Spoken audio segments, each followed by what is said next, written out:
Hello అండి. నమస్తే. ఇంకొక చిన్న మినీ వ్లాగ్‌తో మీ ముందుకొచ్చేసాను. ఇదొచ్చేసి నిన్న నైట్ అనమాట. నా బైకయితే చాలా 2 ఇయర్స్ బ్యాక్ చిన్న యాక్సిడెంట్ అయింది. అంటే మా హస్బెండ్ కొంచెం ఎక్కడికి వెళ్తుంటే టర్నింగ్‌లో వచ్చేసి ఎదురుగా వచ్చేసి ఒకతను గుద్దేశారు. దానివల్ల ఏమైందంటే పైనటువంటి హెడ్ అలాగే చక్రం దగ్గర ఉన్నటువంటిది కూడా పగిలిపోయింది. సో, అప్పుడే మేము ప్రిపేర్ చేద్దాము అనేసి అనుకుంటే 5,000 అడిగారు. సో, అప్పుడు కొంచెం టైట్‌గా ఉందని చెప్పేసి అప్పుడు మానేసాము.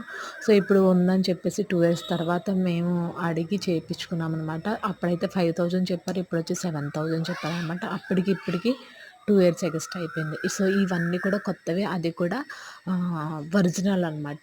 ఇవి అంతా చూస్తున్నారు కదా! పైన లైట్ దగ్గర కానీ, దాని కింద బాడీ గానీ, అలాగే చక్రం దగ్గర కానీ. సో, ఇలాగ ఇంకా మేము అక్కడే టైం చాలా అయిపోయింది.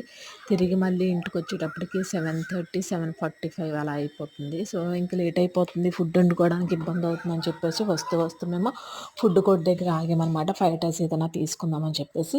సో, ఫ్రైడ్ రైస్ ప్యాక్ చేసుకుంటున్నాము. మా అమ్మాయి, మా హస్బెండ్ కూడా అక్కడే ఉన్నారనమాట. సో, ఇదొచ్చేసి ఆ ముందు రోజు నైటు చేపలనేవి ఫ్రై చేసాము. వీటినొచ్చి అంటికాయ పరుగులు అంటారంట. అది పేరు కూడా నాకు నిజంగా తెలీదండి. చేపల పేర్లు కొన్ని కొన్ని మాత్రమే తెలుసు. మరీ డీప్‌గా అడిగితే అస్సలు చెప్పలేననమాట.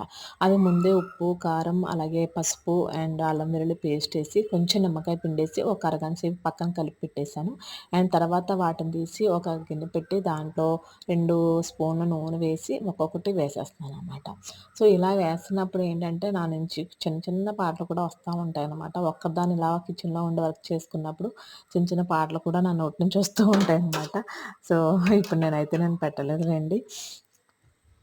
సో, ఇవైతే నేను పప్పు అండ్ క్యాబేజీ కర్రీ ఉంది. వాటిలోకి వీటిని ఫ్రై కింద చేసుకొని తిందామని చెప్పేసి చేసేసాను ఫైనల్‌గా. బట్ ఆ రోజు మా పాపకి ఫీవర్ వచ్చింది. మా చిన్నమ్మాయిదే తినడానికి కొంచెం ఇబ్బంది. కానీ పాడైపోతాయి. ఫ్రిడ్జ్‌లో ఉంటే చేపలు ఎక్కువ రోజులు ఉంటే కనుక ఎండు చేపల వాసన వచ్చేస్తాయి. సో, అందుకని చెప్పేసి ఇంకా ఎందుకు వెయిట్ చేయడం, లేట్ అయిపోతాయి. కావాలంటే తను తినాలనుకున్నప్పుడు మళ్ళీ మనం తీసుకోవచ్చు కదా! తీసుకున్న వేస్ట్ అయిపోతాయని చెప్పేసి ఇలా ఫ్రై చేసేసాను. సో, చాలా బాగా ఫ్రై అయినయి.